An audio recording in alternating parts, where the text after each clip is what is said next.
안녕하세요. 길다면 길고 짧다면 짧은 7년 동안의 결혼 생활을 끝마친 이혼녀입니다.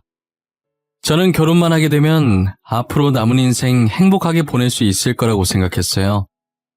하지만 결혼을 한다고 해서 다 행복해지는 건 아니더라고요. 서로 다른 둘이라서 좋은 것도 있었지만 안 좋은 것도 그만큼 많았어요.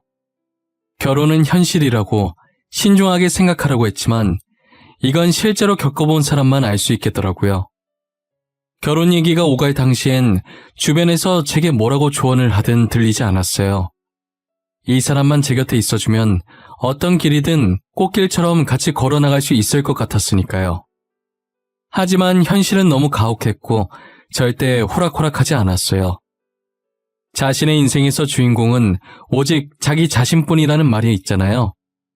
그래서 저는 항상 로맨스 드라마 속 여주인공을 꿈꿔왔었어요.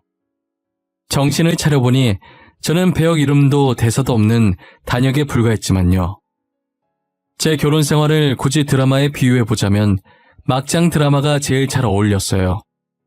막장 드라마 주인공 같은 제 이야기를 지금부터 여러분들께 들려드릴게요. 저는 평범한 중소기업에 다니고 있던 월급쟁이 회사원이었어요.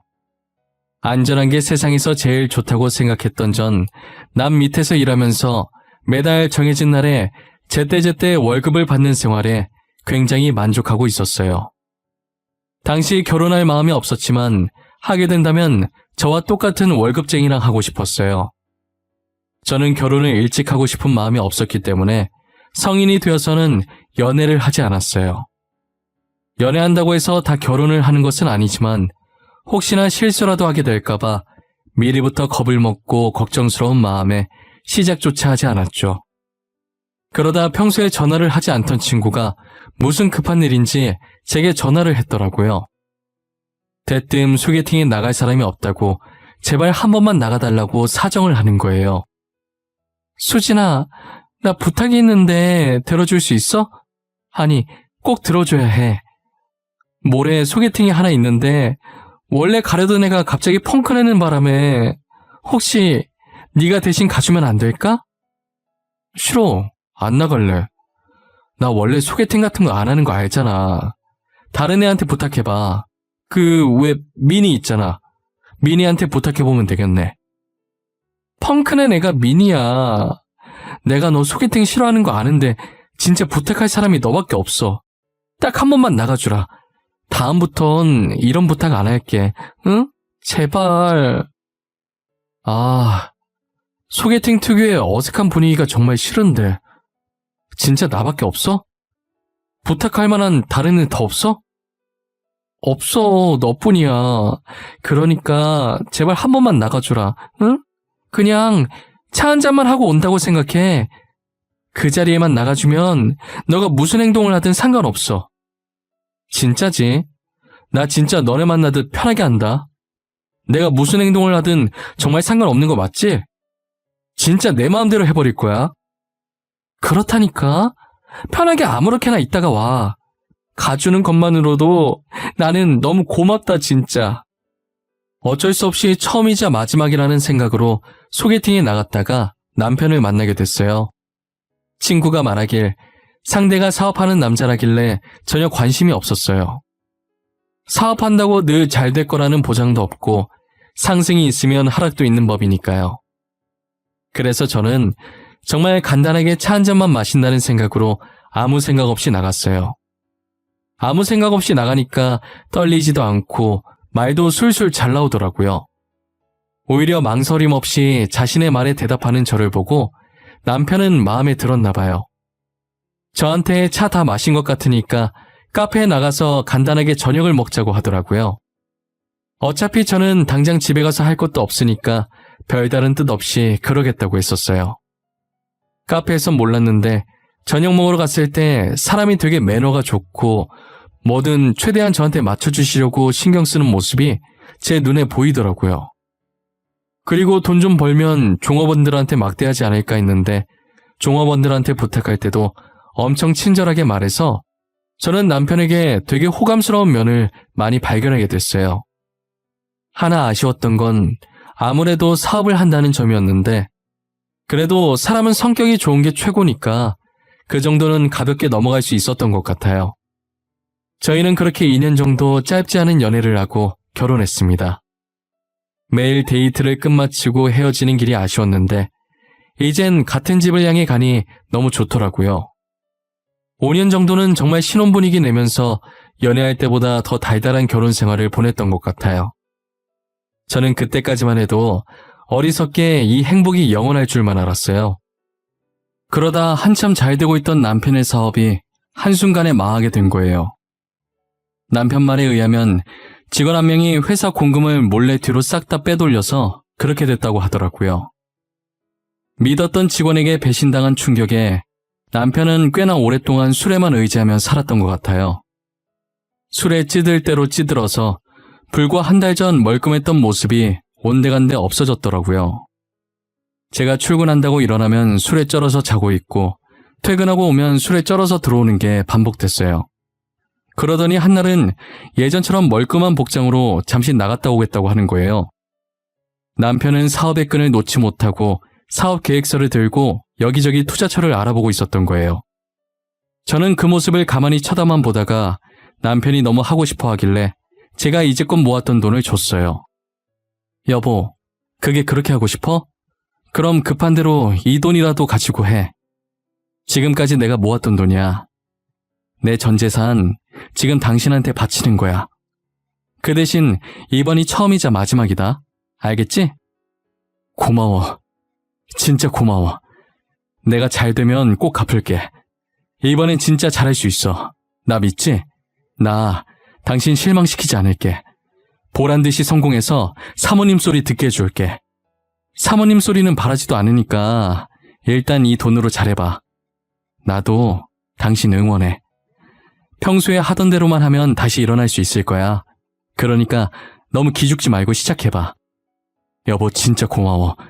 나 정말 당신이랑 결혼하기 잘한 것 같아.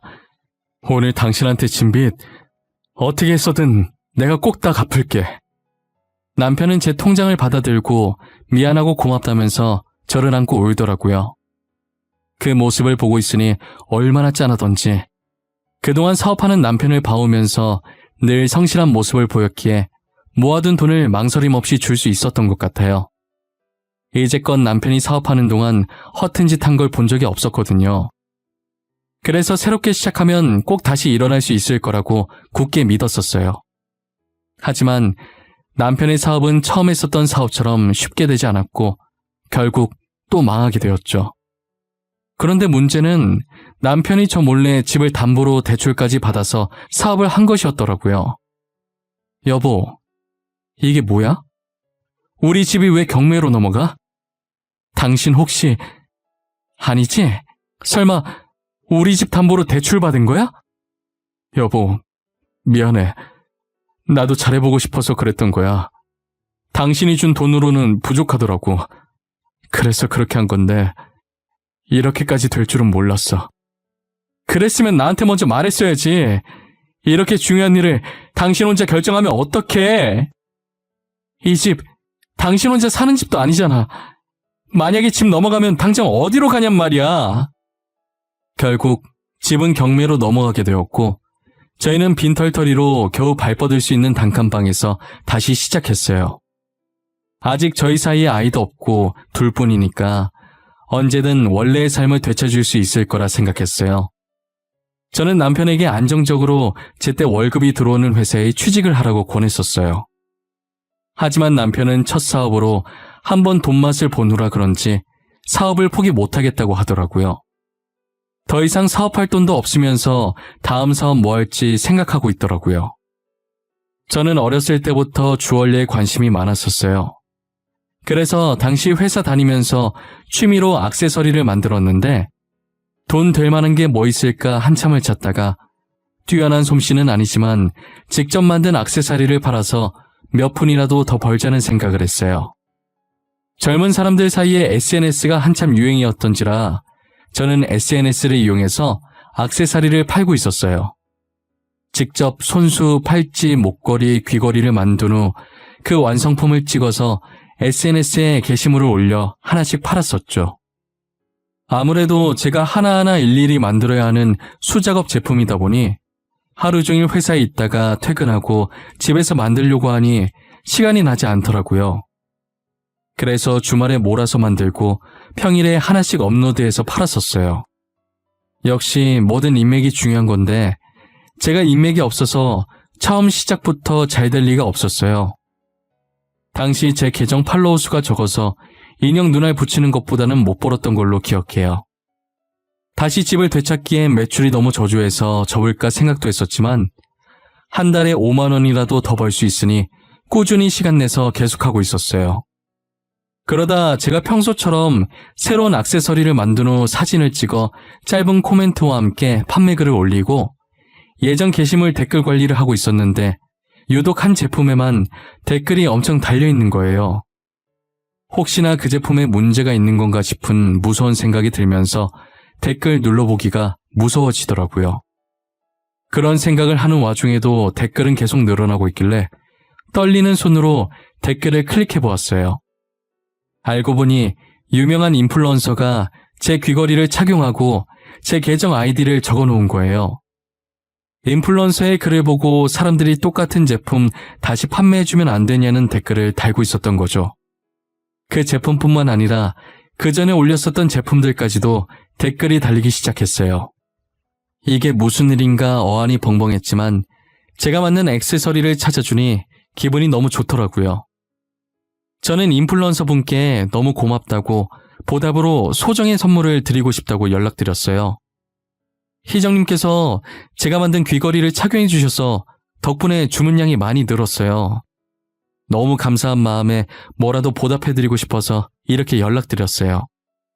저는 보답바라고 한 거 아니에요. 제가 사장님 귀걸이를 몇 개 샀었는데 너무 이쁜 거예요.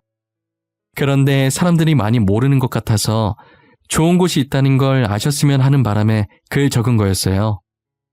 보잘것없는 저희 제품을 이렇게까지 아껴주셔서 정말 감사합니다. 제가 너무 감사해서 희정님께 소정의 선물을 꼭 드리고 싶은데 받아주시면 안 될까요? 제가 진짜 이런 거 바라고 글을 쓴 게 아닌데 그래도 사장님 마음인데 계속 거절하는 건 예의가 아니겠죠? 당연하죠. 거절하시면 저 정말 서운할 것 같아요. 거창한 선물이 아니니까 부담 갖지 마시고 편하게 받아주셨으면 좋겠어요. 인플루언서 분께 고마운 마음을 담아서 액세서리 몇 개를 더 만들어서 선물로 보내드렸어요. 인플루언서는 저의 단골 고객이 되었고 몇 번 연락을 하다 보니 자연스럽게 친해지게 되었죠. 덕분에 매출이 많이 올라서 월세긴 했지만 단칸방에서 오피스텔로 옮길 수 있게 되었어요. 하루에 기본으로 들어오는 주문량이 회사를 다니면서 병행할 수가 없을 만큼 많아져서 결국 저는 다니고 있던 회사에 사직서를 제출하고 액세서리 판매에만 집중을 했어요. 남편은 사업 실패 이후 일해서 돈 벌 생각도 안 하고 줄곧 집에서 술만 마셔댔어요. 집에서만 마시면 모르겠는데 제가 벌어온 돈으로 유흥까지 빠지기 시작한 거예요. 한날은 남편이 평소처럼 밖에서 술을 마시고 집에 들어왔는데 여자 향수 냄새가 진동을 했죠. 저는 100번 양보해서 스트레스 풀 곳이 없으니 한두 번 정도는 갈 수 있다고 생각했어요. 제가 별말 하지 않으니 그래도 된다고 생각한 건지 거기서 만난 여자랑 바람을 피우고 있더라고요. 유흥에 빠졌다는 건 애진장이 알고 있었지만 바람 피고 있다는 걸 전혀 몰랐었어요. 남편에 대한 믿음으로 의심조차 하지 않다가 상간녀가 저희 집까지 찾아오고 나서야 알게 되었죠. 그런 곳에서 만난 여자라 그런지 당돌하게 저한테 찾아와서 이혼을 해달라는 거예요. 어찌나 당당하던지 제가 남편을 뺏긴 사람이 아니라 뺏은 사람인 줄 알겠더라고요. 처음엔 남편이 꽃뱀한테 잘못 걸렸구나 라고 생각해서 돌려보내려고 했는데 여자가 남편과 만나고 있는 중이라는 증거 사진들을 보여주더라고요. 저는 사진들을 보자마자 화가 나서 온몸이 떨리기 시작했고 동공이 흔들리더라고요. 여자는 제가 손을 떨며 사진을 들고 있자 코웃음을 한번 치더니 이혼 잘 생각해보라고 하고 가더라고요. 지금 나랑 뭐 하자는 거야? 내가 당신 옷에서 여자 향수 냄새 나도 아무 말 안 했어. 내가 호구라서 아무 말 안 한 줄 알아? 그렇게 좋으면 내가 이혼해 줄 테니까 그 여자랑 살지 그래? 여보, 미안해. 잘못했어. 잠깐 실수한 거야. 그러니까 한 번만 봐줘, 어? 나는 사업 실패했는데 당신은 이렇게 잘 되는 거 보니 내 자신이 너무 한심해서 잠깐 방황했었어. 내가 당신 이러는 거 언제까지 봐줘야 하는 건데? 다른 회사라도 다니라고 몇 번이나 말했잖아. 왜 이렇게 사업을 포기 못해서 안달인 건데? 집까지 잃어봤으면 포기할 줄도 알아야지. 진짜 이번엔 성공할 수 있을 것 같았단 말이야. 딱 느낌이 왔었다고. 당신이라도 나를 믿어줘야 하는 거 아니야? 다른 사람은 몰라도 당신은 믿어줘야지. 나는 절대 반대야. 다시는 이렇게 빈털터리로 쫓겨나고 싶지 않아. 그러니까 사업 포기하고 당장 그 여자나 정리해. 아니면 당신이랑 나랑 갈라 살 거니까. 알겠어? 남편이 바짓가랑이 잡고 비는 바람에 마음이 약해져서 한 번은 눈 감아주기로 했어요. 저는 저의 단골 고객인 인플루언서에게 남편과 있었던 일을 말해주었어요. 언니 동생하는 사이기도 하고 마땅히 털어놓을 곳이 없었거든요. 제 얘기를 듣고 대신 화내주면서 걱정되는 마음에 충고도 해주더라고요.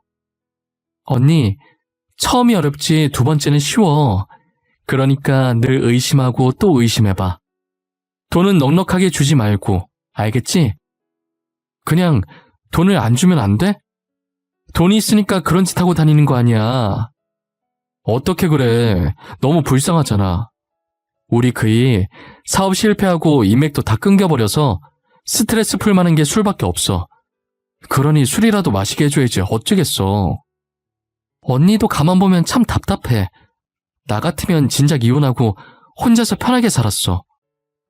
돈 안 벌면서 술만 퍼먹고 바람까지 피는 남편 뭐 이쁘다고 같이 사는지 모르겠네? 미우나 고우나 그래도 내 남편인데 이쁜 구석은 없어도 억지로 찾아서 이뻐해줘야지. 나 아니면 그 사람 누가 이뻐해주겠어? 안 그래? 안 그래. 언니 시어머니나 그 바람난 여자가 이뻐해주겠지. 진짜 의심의 끈 놓지 마. 또 그 짓거리하고 다닐지 누가 알아. 남편 절대 믿지 마. 저를 대신에 화내주는 인플루언서를 보며 웃겨서 조용히 웃었는데 어떻게 들은 건지 지금 이 상황에 화내도 모자랄 판에 웃음이 나오냐고 저만 혼났어요. 전화를 끊고 나니 처음은 어려워도 두 번째는 쉽다는 말이 계속 마음에 걸리더라고요.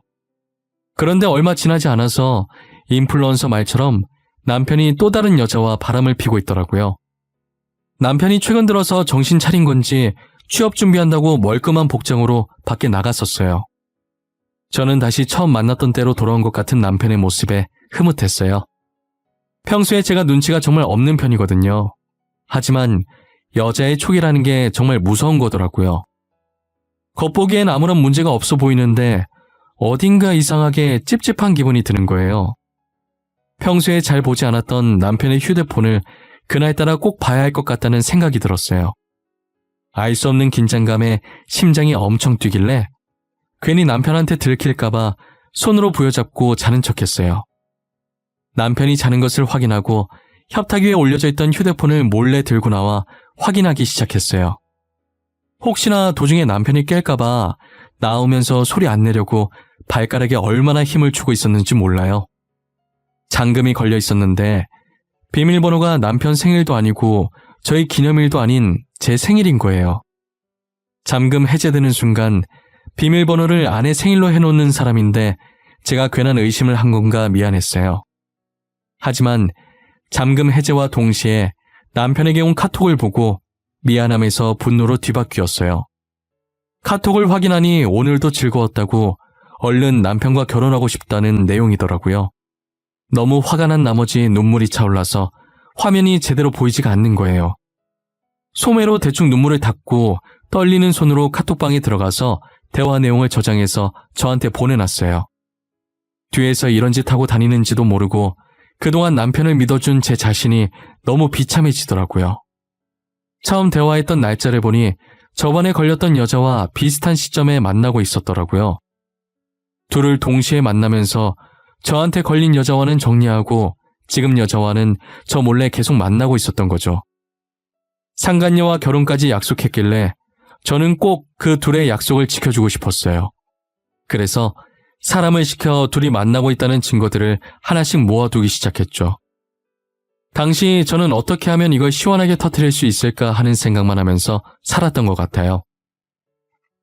그러던 와중에 시어머니께서 아무런 연락도 없이 저희 집에 방문하신 거예요.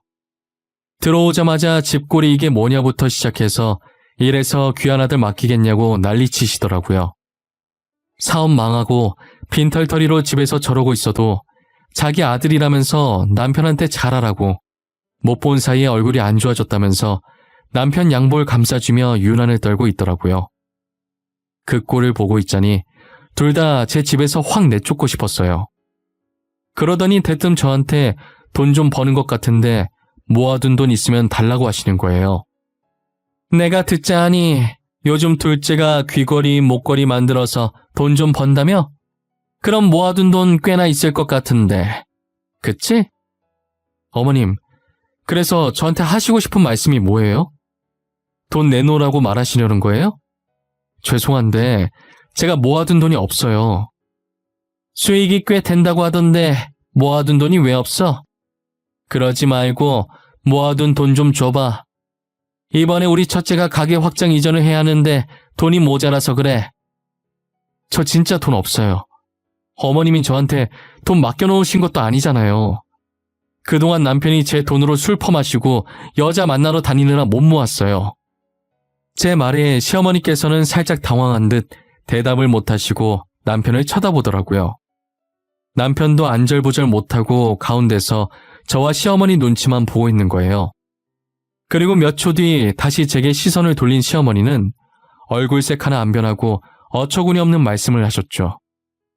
얘도 참, 사람이 그렇게 꽉 막혀서야. 남자가 살다 보면 그럴 수도 있는 거지. 너는 살면서 실수 안 하니? 네가 얼마나 들들 볶으면 얘가 바람까지 피워?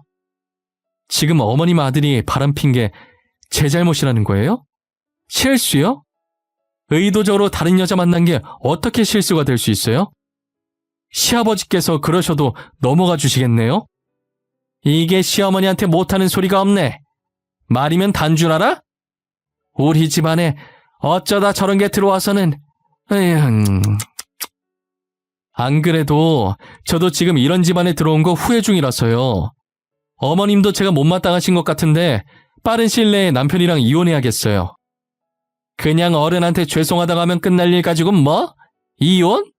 그래, 이혼해라, 이혼해. 너 당장 집에서 나가. 엄마 진짜 왜 그래? 여보, 그냥 당신이 참아. 엄마 나이 많으시잖아. 그러니까 당신이. 여보, 어디가? 진짜 집 나가려고 그래? 이혼하겠다는 제 말에 시어머니께서는 얼굴이 시뻘개져서는 나가라고 소리치시는 거예요. 저는 그대로 안방에 들어가서 커다란 가방을 꺼내서 짐을 미친 듯이 싸기 시작했어요. 시어머니는 그런 제 행동에 대고 그동안 집 나가고 싶어서 어떻게 참았냐고 비아냥거리시더라고요. 다 싼 가방을 거실로 가지고 나와서 소파에 앉아있는 남편한테 들이밀었어요. 남편은 가방을 받아들고서 시어머니와 함께 이게 뭐냐는 눈빛으로 저를 쳐다봤어요. 저는 아무 말 없이 남편과 시어머니를 일으켜 문 앞까지 갔을 때쯤 둘은 어색하게 웃더라고요. 하하, 둘째야, 말로 하자꾸나 말로. 내가 아깐 정신을 잠깐 놨어. 원래 늙은이들 기분이 오락가락하지 않니? 여기 제 집이에요. 잊으셨나봐요? 당장 제 집에서 둘 다 나가요. 정말 1초라도 더 보고 싶지 않으니까. 경찰에 신고해서 끌려가기 전에 제발로 나가세요. 여보, 내가 미안해. 제발 화 풀어. 어머님 대신 내가 사과할게. 내가 이렇게 무릎도 꿇을게. 그러니까 어머님 말 너무 담아두지 마. 내가 어머님 말만 가지고 이러는 거 아니야.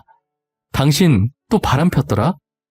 이번엔 결혼까지 약속했던데 이 정도면 실수가 아니라 습관 아니니? 진짜 정 떨어져서 원. 무슨 소리야? 결혼 약속이라니. 나 그때 그 여자랑 다 정리했어. 너가 정리하라고 해서 그때 정리했다고. 만나는 사람 없다니까? 그럼 당신이 매일 만나던 주연이라는 여자는 뭐야? 그 여자 혼자서 너랑 결혼하려고 설레발치는 거니? 그냥 내가 헤어져 줄게. 당신은 주연이랑 살아. 상간녀와 같이 찍힌 사진들을 면전에 던져주니 그제서야 사태 파악이 됐는지 미안하다고 빌더라고요. 시어머니도 그 사진을 보고 남편 옆에서 무릎 꿇더니 손이 발이 되도록 싹싹 비는 거예요. 저는 문을 열어놓고 남편과 시어머니께 당장 나가라고 소리쳤어요. 꿈쩍도 하지 않길래 휴대폰을 들어 경찰서에 전화하는 신용을 하니 그제서야 헐레벌떡 나가더라고요. 그렇게 남편과 시어머니를 쫓아내고 이혼 소송과 상간녀 소송까지 걸었어요. 이 일을 인플루언서에게 말해주니 역시 한번 바람핀 사람은 계속 핀다는 말이 맞다고 난리였어요. 더 확실하고 시원하게 복수해줬어야 하는데 그러지 못한 걸 아쉬워하더라고요. 저도 이런 식으로 증거 사진을 풀려고 했던 건 아니어서 살짝 아쉬웠던 건 맞지만 그래도 지금 이혼해서 속은 후련하다고 했더니 제 속이 후련했으면 그걸로 된 거라고 했죠. 지금까지도 인플루언서 동생 덕분에 제 사업은 여전히 승승장구하고 있어요. 요즘은 다른 인플루언서들도 제 액세서리를 많이 찾아주시더라고요. 이제는 저 혼자서 감당할 수 없을 만큼 커져버려서 회사를 하나 내야 하나 고민 중에 있어요.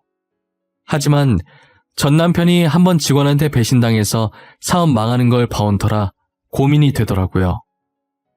모든 사람들이 배신하는 것은 아니지만 그렇다고 해서 모든 사람들이 믿을 만한 것도 아니잖아요. 인플루언서가 쇼핑몰을 하고 있는 게 있는데 같이 동업하는 게 어떻겠냐고 물어보더라고요. 아무래도 인플루언서가 유명하니까 그 쇼핑몰도 매출이 장난 아니었어요. 자기 쇼핑몰로 들어오면 자기가 알아서 다 해주겠다고 하더라고요. 충분히 생각해보고 연락달라고 하길래 저는 3달 정도 심사숙고해서 같이 동업하기로 결정했어요. 정말 쇼핑몰 직원들이 다 알아서 하고 저는 디자인만 그려서 보내주면 끝이더라고요. 제가 만든 액세서리 수익도 정확하게 오차없이 분배해서 줬어요. 그리고 제가 독립해서 단독 쇼핑몰을 운영할 수 있게 가르쳐 주더라고요. 어느 정도 배우고 나면 저도 따로 쇼핑몰을 하나 내서 운영해 보려고 해요. 인플루언서를 만나게 된 건 정말 제 인생에서 다시 없을 행운이었던 것 같아요. 정말 인플루언서랑 같이 지내다 보니 배울 점이 참 많았어요. 알고 보니 산전수전 다 겪고 그 자리까지 온 거라고 하더라고요. 저번에 제 남편 일로 화냈던 것도 본인 전 남자친구가 그랬었다고 하더라고요. 그리고 원래 사람을 워낙 잘 믿어서 친구들한테 여러 번 배신도 당해보고 난 뒤로 사람 잘 안 믿게 됐는데 이상하게 저한테는 친언니 같은 느낌이 들더래요. 그래서 제 일에 자신의 일처럼 화나고 그랬다더라고요. 최근 들어서 전 남편한테 계속 연락이 오더라고요. 전 남편은 제게 과거는 다 잊고 다시 시작하자는데 저는 절대 받아주지 않았어요. 저와 이혼 후 상간녀 소송을 당한 여자가 전 남편을 찾아가 뺨을 때리고 난리도 아니었다고 하더라고요. 유부남이라는 사실을 속이고 총각행세하며 여자를 만나왔던 거였죠. 결국 저랑 이혼하고 상간녀랑도 헤어지니 다시 거머리처럼 저한테 들러붙으려고 한 거예요. 가끔 전 시어머니도 찾아오시던데 진절머리 나서 이사하고 번호도 바꿔버렸답니다. 그렇게 저는 7년 동안의 결혼 생활을 완전히 끝마쳤어요. 지금 생각해보니 전 남편과 저 사이에 애가 없었던 게 정말 천만다행이었어요. 만약 애가 있었다면 제 성격에 애 때문이라도 참고 계속 살려고 했을 테니까요. 저는 현재 혼자서 지내는 생활에 매우 만족하면서 살고 있어요. 이렇게 하고 싶은 거 다 하면서 살 수 있었는데 왜 진작에 이혼하지 않았나 싶을 때가 많아요. 그래서 지금이라도 혼자서 행복하고 당당하게 화나는 일 있으면 화도 내면서 지내려고요. 여러분들도 화나는 일이 있을 때 저처럼 참지 말고 한번 질러보시길 바랄게요. 지금까지 제 긴 이야기 들어주셔서 감사합니다. 모두들 건강하시고 행복하세요.